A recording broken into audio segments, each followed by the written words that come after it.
Stephen A., what should MJ do with this #2 overall pick? Well, first of all, in the interest of accuracy, let's put it plain and simple. They were the worst team in NBA history. Can we get that out the way right now? That might be debatable. It's not about. No, it's not debatable. It's not debatable. Some they would were say horrible. Some would say, though, Stephen A., there were worse teams.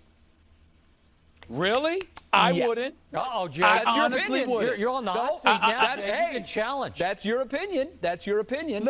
Statistically, Listen, there have been I'm teams sorry. as bad.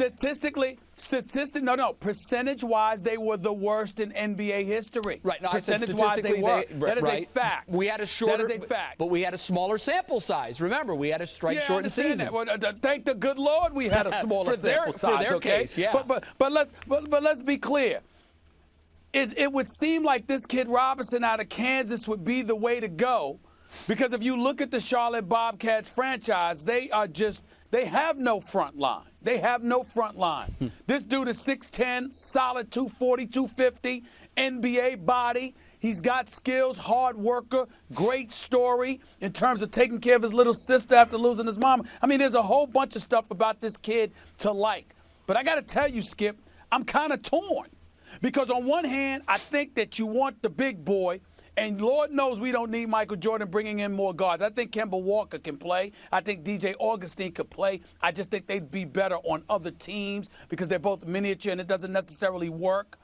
But this kid, Bradley Beal, out of Florida, I really like this kid. I saw this kid during the NCAA tournament when they beat Marquette. He had like 8 or 10 shots or whatever it was from the field. This kid can play. He can play. He's rough.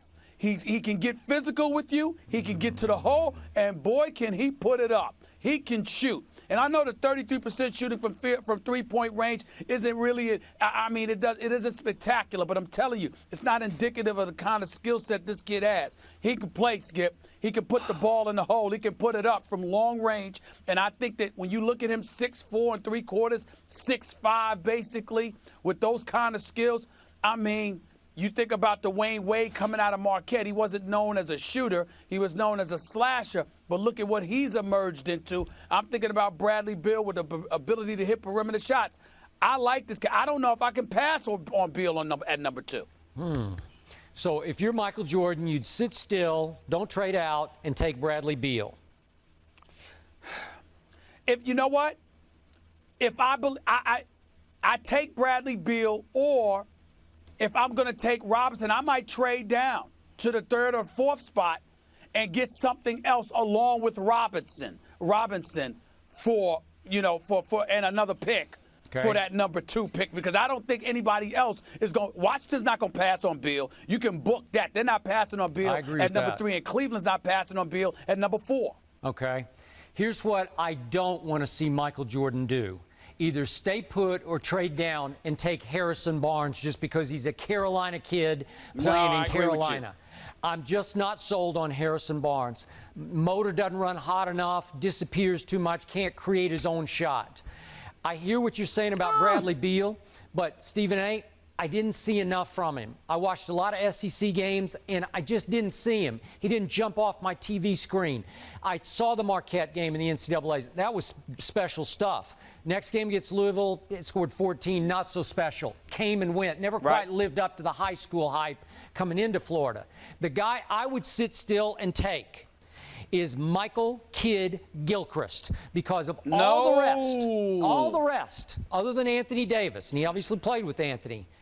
MKG has the hottest motor I've ever seen in college basketball. I have never seen anyone play that hard and change the game with his emotion and his energy the way that kid did, and he is the youngest player in this entire draft. 6'8", 235. I don't think Thomas Robinson is quite 6'10". I think he's a little undersized for a power forward. I think in the NBA, Thomas Robinson will be just another guy. Not bad, not great.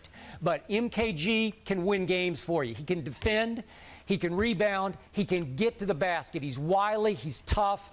There's just some mentality I like about him. He's just a winner. I'm not knocking him at all. High energy guy, high character guy. Yep. Okay, let's put that out there too. Great kid, definitely top 5 pick. I just don't know if Charlotte is the ideal situation for him because they don't have anybody that can really score. So you need somebody who can put the ball in the hole. That's number one. And in terms of Beal, he was a freshman who got better as the season progressed. And I think that's a good sign to look at where he's concerned.